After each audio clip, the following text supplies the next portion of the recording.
morning everyone. I hope you're all following the videos, and I'm very glad that you are sending all the homeworks and all the work what I gave you. By doing all those, you are sending to me, and I was very much happy to follow this very seriously.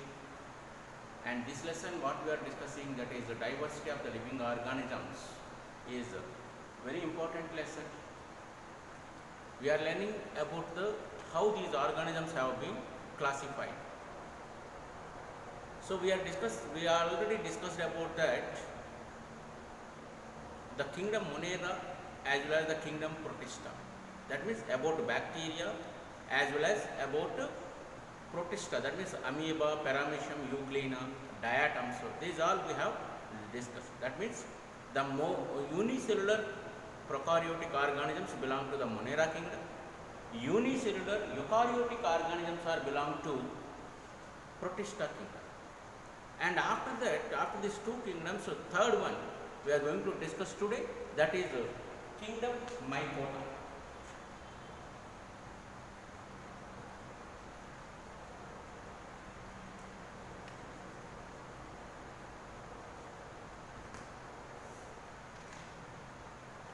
Kingdom Mycota, it is exclusively for fungi organisms. Exclusively for fungi. Suppose, for example, you take some bread piece, a small piece of bread, and sprinkle water on that. Leave it the bread piece for 3 to 4 days without disturbance. After the 4th day, in the 5th day, you might be finding that, you can observe that one, you might be finding that a white color layer or a black color layer will be formed on the bread piece. And if you take that bread piece, that black color layer or the white color layer, and see that under the microscope, a compound microscope, you might be seeing this type of structure.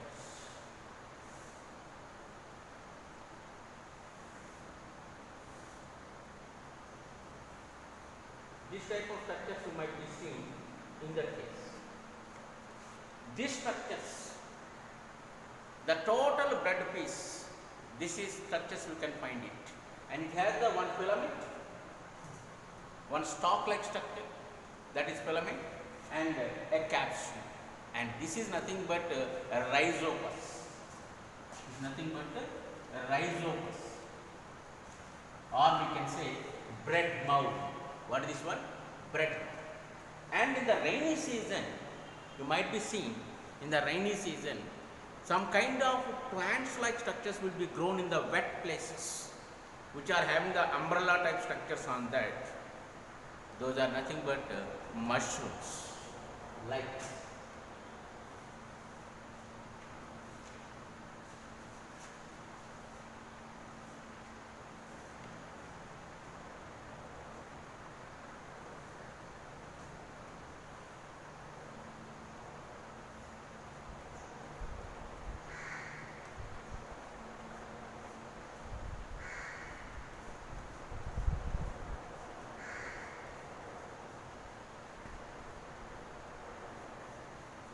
mushrooms.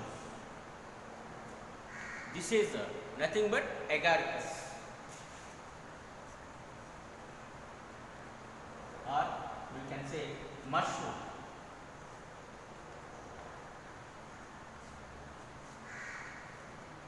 Like this, wherever the wet places are present, or wherever the dead materials are presented, dead pieces are presented, dead bodies of the plants and animals are presented, in such areas you might be finding a kind of organisms are called as fungi, and these are neither chlorophytes, means they neither belong to the plants nor belong to the animals.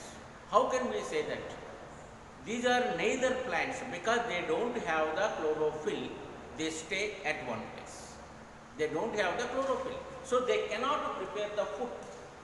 And these are nor animals. Though they cannot prepare the food also, they cannot move from one place to another place. Animal means, remember, according to our biologist, animal means they can move from one place to another place. Those are all comes in the category of animals. And these organisms cannot move, but they cannot prepare the food also. So that's why these are neither animals nor plants. So the Ernest Haeckel, a scientist, told that this organism should have a separate kingdom, and that kingdom is given as a name as mycota, exclusively for fungi. Okay, and these are non-chlorophyllous plant-like structures, but not plants, remember, but not animals also. These are separate completely, and they have the umbrella type structure here, and this is called as mycelium.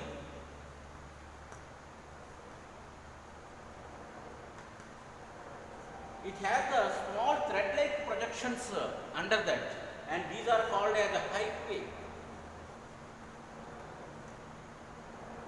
And these will be growing everywhere, wherever the wet place is there it will be project. It will be growing, especially in the rainy season. Beginning of the rainy season, ending of the rainy season, you might be finding this kind of structures everywhere. Not only this one, so many different types are there. Some of them are rainbow shaped like this. These are called as aspergillus.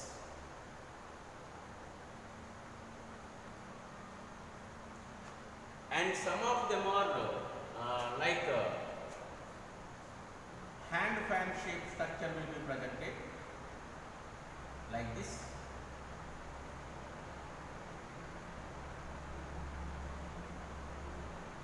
And these are called as penicillium. Penicillium. So these are the different types of organisms, and most of them are saprozoic in nature. That means observative in nature. That means they will be absorbing the dead and decaying materials as their food materials. Saprozoic nutrition can be shown by these organisms. That means wherever the dead body are presented there these will be growing, and they release some kind of chemicals called as enzymes. These enzymes will convert lysozyme, the enzyme name. These will convert that solid material into liquid material, and that liquefied material can be absorbed by these organisms as a food material.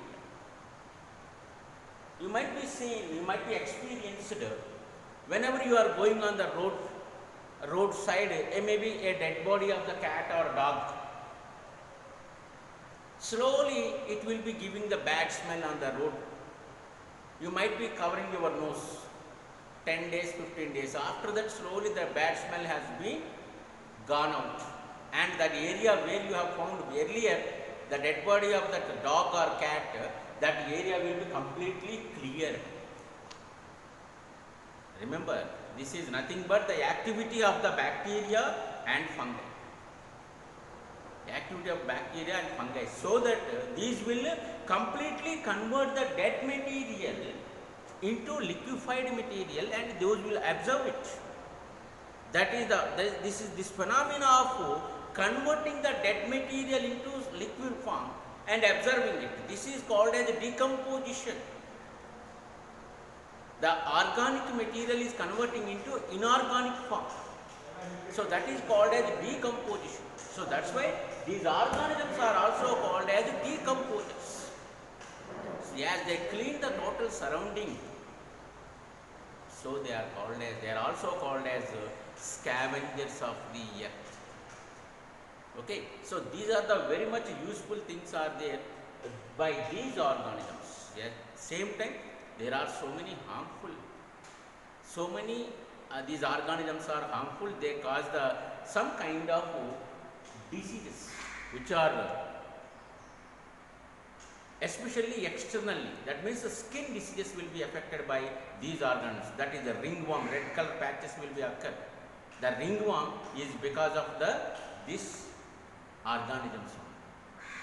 And there are not only harmful fungi, there are useful fungi also there. Suppose agaricus, mushrooms. Mushrooms are very much useful. Nowadays the doctors are advising the people to take the mushrooms instead of meat. Meat is a kind of food material which comes from the animals, that is called as mutton, okay, which comes from the animals, which is very rich of the proteins, but that is a dead material. After the death of the animal, we are taking that material, that mutton. So that is a dead material. So it is very much harmful. It may give the proteins, but it is very much harmful to the human body. So instead of this meat, doctors are suggesting to take the mushrooms as a food material, because these have the lots of proteins in it. So for one example, I tell you, 1 kg of mutton, 1 kg of mutton cost is 800 rupees now. Okay, but if you take the 250 grams of mushroom curry, is just 100 rupees. So if you take the 1 kg of mutton, how much amount of proteins you will get? The same amount of the proteins you will get by taking the 250 grams of mushroom curry. The cost difference you can find it. So you can understand which is better. So mushrooms became, now mushroom culture became the small scale industry. Everywhere they are culturing, and many people are likely to take the mushrooms, because we will get the number of proteins from the mushrooms. Okay, next one you might be seeing here, penicillin. In the 1929, Alexander Fleming, a chemist, accidentally found an antibiotic injection, that is penicillin injection. Penicillin injection, an antibiotic.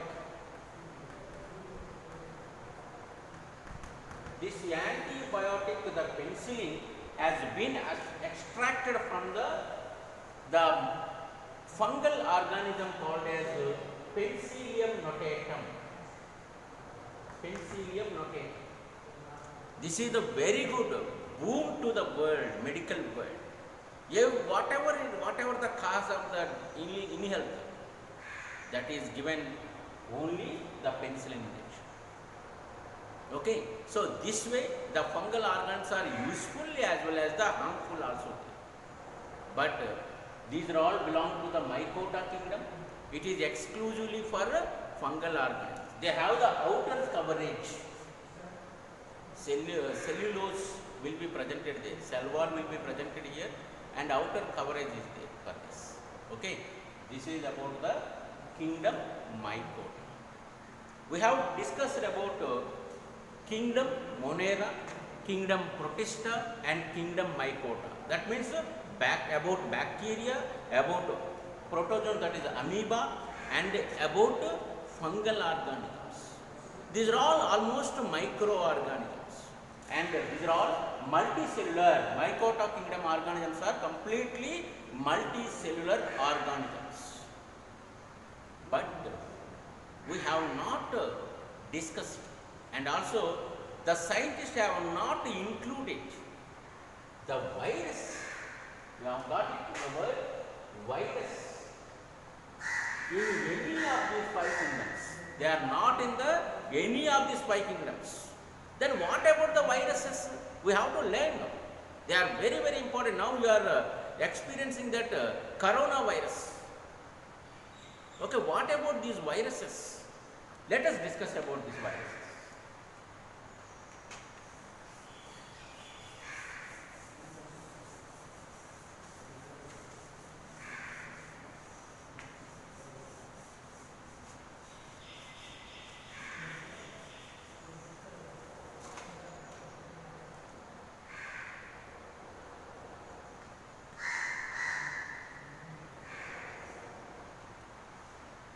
bacteria, amoeba, paramecium, euglena, fungi, that is mushrooms, or Penicillium notatum, Aspergillus, Rhizopus, Agaricus, whatever these organisms you take, they have the definite shape structure and they have the cell structure especially. Either they may be unicellular organisms or may be multicellular organisms. But whereas viruses are not at all organisms, they are not organisms at all because they don't have the cell structure. Viruses are not organisms, they are entities. They are simply entities. In Greek language, viruses means poison liquid.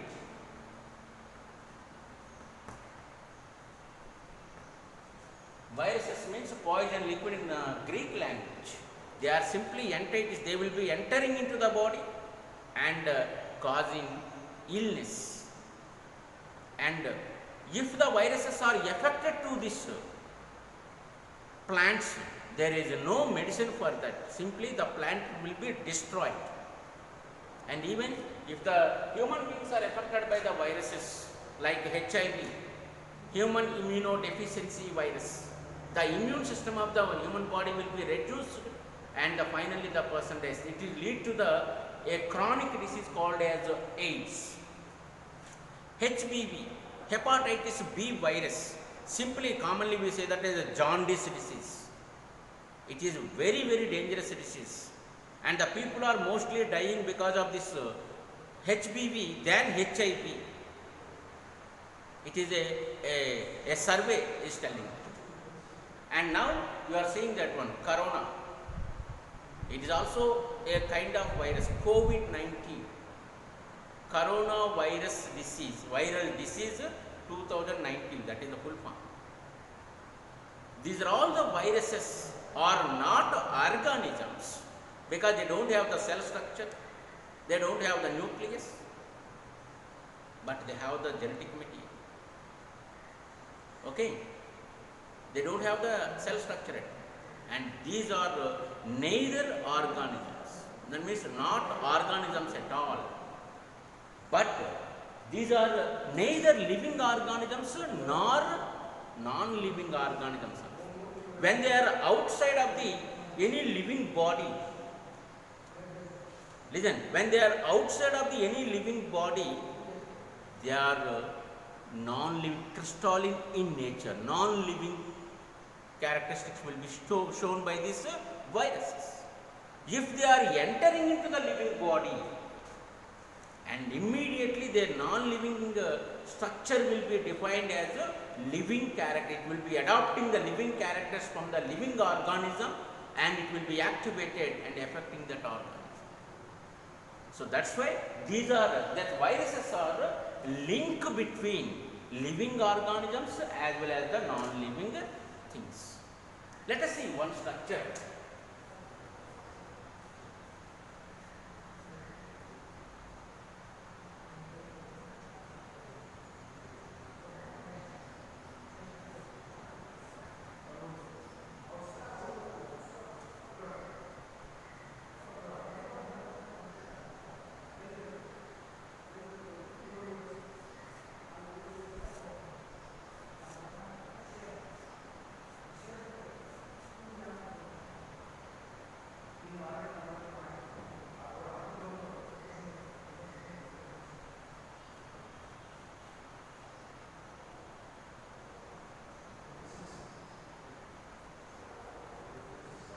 This is a kind of virus. This is called bacteriophage.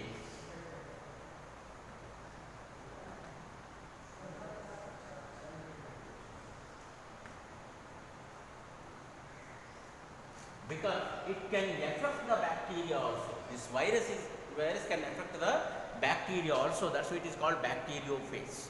Viruses are capable to affect the bacteria, the plants, as well as the human beings also. So that's why these are very much dangerous. This is the head, this is the neck, this is body structure, and this is the base plate.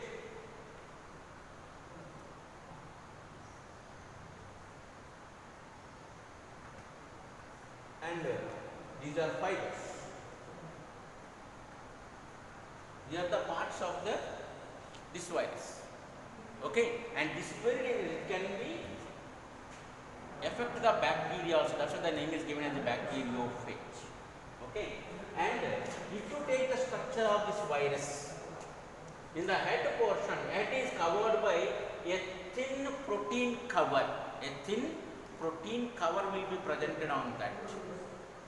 Okay, and inside the genetic material is presented, it will be either DNA or RNA. We cannot say that. Either DNA or RNA. That means that a virus can be having some viruses are having the DNA as the genetic material, some viruses are having the RNA as the genetic material. For example, if they are having the RNA as the genetic material, somewhat they are useful to produce the proteins in our body. If they are having the DNA as a genetic material, like HIV virus, HIV virus is having the DNA as a genetic material, and this genetic material, when it is entered into the human body, immediately this DNA will be entered into the human DNA and converting every DNA particle into human DNA. That means the viral DNA will be converted into human DNA, so that the doctors are unable to find the medicine for HIV till today. No medicine for HIV, because the DNA of the HIV will be converting into human DNA. There is an enzyme called as a reverse transcriptase. Reverse transcriptase. This is the enzyme which converts the viral DNA into human DNA, so that the people are unable to find the symptoms, and also doctors are unable to find the medicine for HIV. This is the very dangerous thing. So the viruses are neither living organisms nor non-living things. Why? Because these viruses are, when they are out of the living body, they are like non-living things. When they are entering into the inside the living body, they are like living organ. They behave like a living organ. So they are very much dangerous entities. They are not organisms. Remember, viruses are not at all organs. They are simply entities, parasites. What they call parasites. The organism which depend on other organisms and kills other organisms. That is called parasite. This is about the viruses. That's why, as virus is entirely different, so the scientists do not include this virus into any other kingdoms. Okay. So we have discussed about the Mycota, Monera, as well as the Protista kingdoms.